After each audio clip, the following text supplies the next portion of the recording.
Sekarang kita mau ngomongin soal gue sebisa mungkin ini nggak sesensitif itu. Ya. Tapi salah satu tujuan dari podcast ini itu adalah gue pengen menghilangkan yang namanya ketakutan dan pemecah belah gitu, maksudnya diadu domba gitu. Karena Betul. apa? Gue ngerasa ketika seseorang, apalagi di media, di media ketika seseorang ngebaca soal Felix Xiao gitu ya, Wow. right?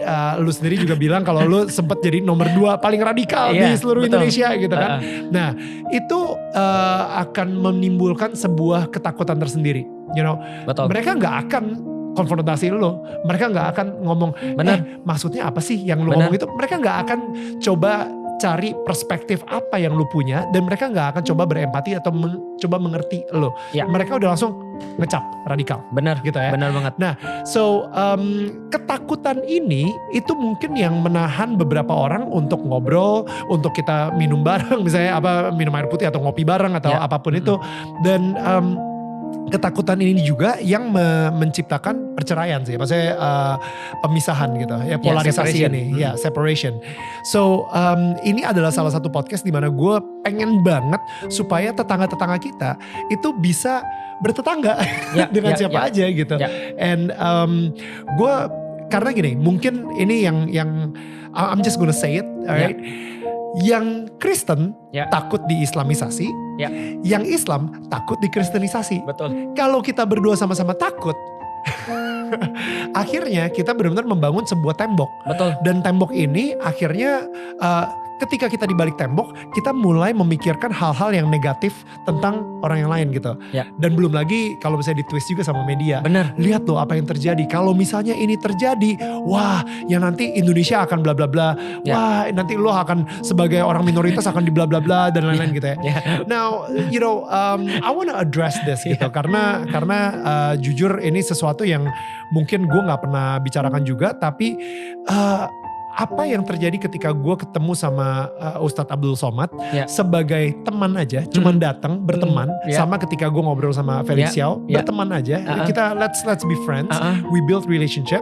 Tiba-tiba ditwist sama orang, ya kan? Tiba-tiba muncullah di WA group, semua orang pada bilang Daniel kalau misalnya Daniel udah mualaf gitu, dan muka gue di Photoshop, gitu, muka istri gue di Photoshop, kita ke Numan Alikan, kita gue menikmati banget, istri gue menikmati banget dengerin dan belajar value-value baru gitu, yang kita pagi itu kita benar-benar ngerasa, man, we have been blessed by Numan Alikan gitu, you know. Nah, tapi kenapa itu malah ditwist sama orang dan itu menimbulkan ketakutan lagi. Wah, lu jangan kayak Daniel loh. Nanti yang ada lu malah dibilang mualaf lagi. Nanti lu dibilang, nanti lu malah mualaf. Karena mereka percaya kalau misalnya gue mualaf. So, I don't know, like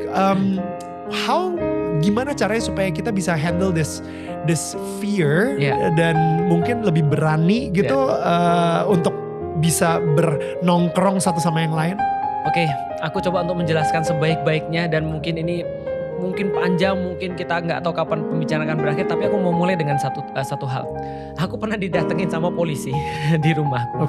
Lalu kemudian dia bilang ke aku, Ustadz, kalau bisa kita coba untuk menjaga situasi agar tetap kondusif. Aku bilang sama bapaknya, Pak, kalau bapak berpikir bahwasannya konflik itu antar agama, bapak sudah punya pendekatan yang kurang tepat. Bapak tahu nggak sih, Pak, konflik di antara orang muslim itu lebih intens daripada konflik antar agama. Wow. Itu serius. Serius banget. Karena itulah aku pengen mulai dengan kalau ada yang perlu diselesaikan konflik itu, atau ketakutan itu diselesaikan, itu berarti harus dimulai daripada orang muslim sendiri, bukan dimulai kepada yang luar. Karena kalau misalnya kita mau tahu ini terjadi di dalam, ini sangat parah sekali.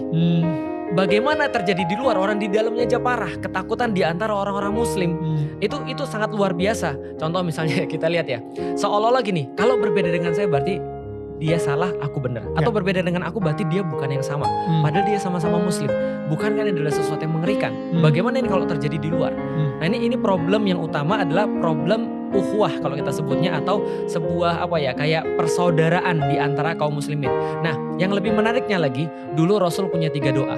Rasul Muhammad berdoa pada Allah, ya Allah jangan binasakan umatku dengan banjir seperti engkau membinasakan umatnya Nabi Nuh.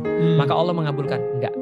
Selama kamu ada, umatmu umatmu nggak akan dibinasakan dengan banjir. Yang kedua, ya Allah jangan binasakan umatku dengan kelaparan. Maka Allah bilang umatmu nggak akan binasa dengan kelaparan. Mereka nggak akan pernah berkekurangan. Yang ketiga, Rasul doa, ini Masya Allah, ini luar biasa, keren banget. Rasul berdoa gini, ya Allah jangan binasakan umatku karena pertikaian di antara mereka. Doa ini tidak dijawab. Oh my God. Tidak dijawab. Artinya adalah orang muslim itu dari ribuan tahun yang lalu sadar dan paham serta tahu satu-satunya yang bisa membuat mereka hancur adalah pertikaian. Adalah rasa tidak suka di antara mereka. Pertanyaannya, dari mana rasa tidak suka itu muncul? Satu, prasangka. Karena kita nggak pernah ngobrol, kita numpuk prasangka.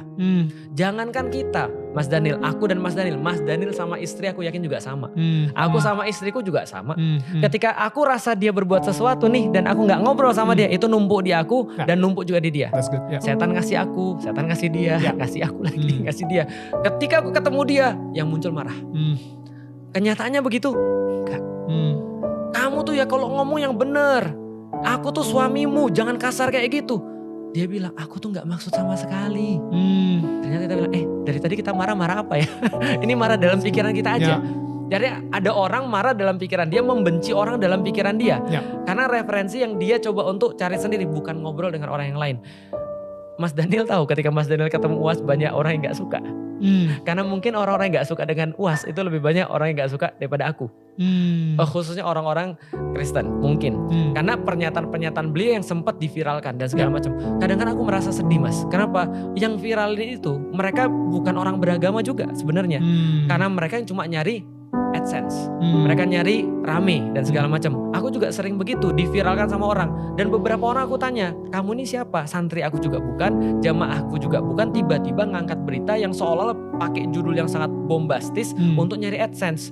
Akhirnya dia minta maaf, tapi tolong dihapus. Kenapa? Karena ini kontraproduktif untuk dakwah. Yang maksudku tuh bukan begini, kenapa kamu potong dan seolah-olah aku bilang begini dan seterusnya. Nah, ini adalah ketakutan-ketakutan pertama berasal dari tidak adanya komunikasi. Aku alhamdulillahnya setidaknya aku sudah ada keluarga yang berbeda agama. Sehingga aku gak merasa takut. Sehingga aku gak merasa khawatir. Bapakku juga merasa, Lik kalau seandainya memang Islam tuh yakin bahwa dia benar, kenapa dia harus takut dengan pemurtatan? Betul aku bilang. Aku gak takut dengan pemurtatan aku bilang. Kenapa? Karena aku yakin dengan agamaku sendiri. Nah gitu kan ya, kenapa kita harus takut? Nah udah kita komunikasi aja. Dan sebenarnya kalau kita lihat lagi lebih lanjut, sebenarnya banyak sekali persamaan. Kadang-kadang yang seperti aku bilang tadi, ada orang takut, kamu jangan deket-deket dia, nanti kalau kamu disuruh mandi di rumahnya itu adalah namanya dibaptis. Loh, aku bilang bukannya di dalam Islam juga kita disuruh mandi sebelum syahadat. Sama sebenarnya, konsepnya sama. Orang tuh supaya bersih karena agama tuh bersih. Maka sebelum dia bersyahadat dia harus mandi dulu. Bedanya dulu nggak ada kamar mandi, gitu kan ya.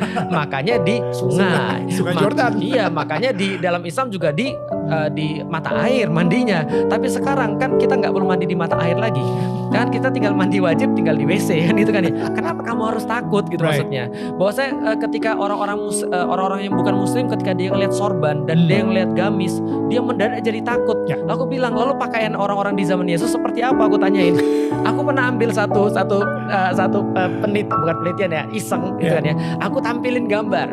Lihat ini, gambar siapa? Mereka bilang ini pasti orang muslim. Aku bilang itu Yesus lagi ngajarin sahabat-sahabatnya, tahu nggak? Karena pakaian mereka tuh dari dulu ya begitu. Ya pakaian orang-orang ya Lebanon, Middle East lah. Middle East, pakaiannya ya begitu, sama kayak pakaiannya orang-orang Arab.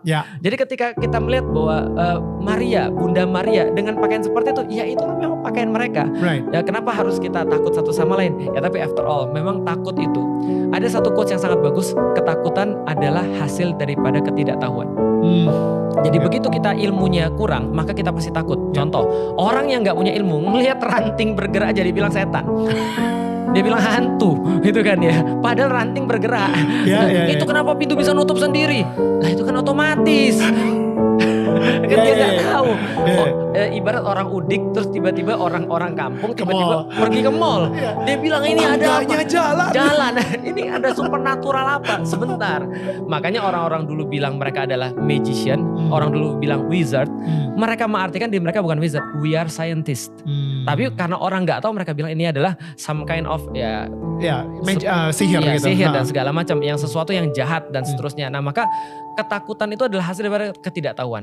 Semakin banyak orang belajar, semakin dia akan lebih toleran terhadap satu dan lain hal. Dan dia akan tidak terlalu mudah untuk takut pada sesuatu.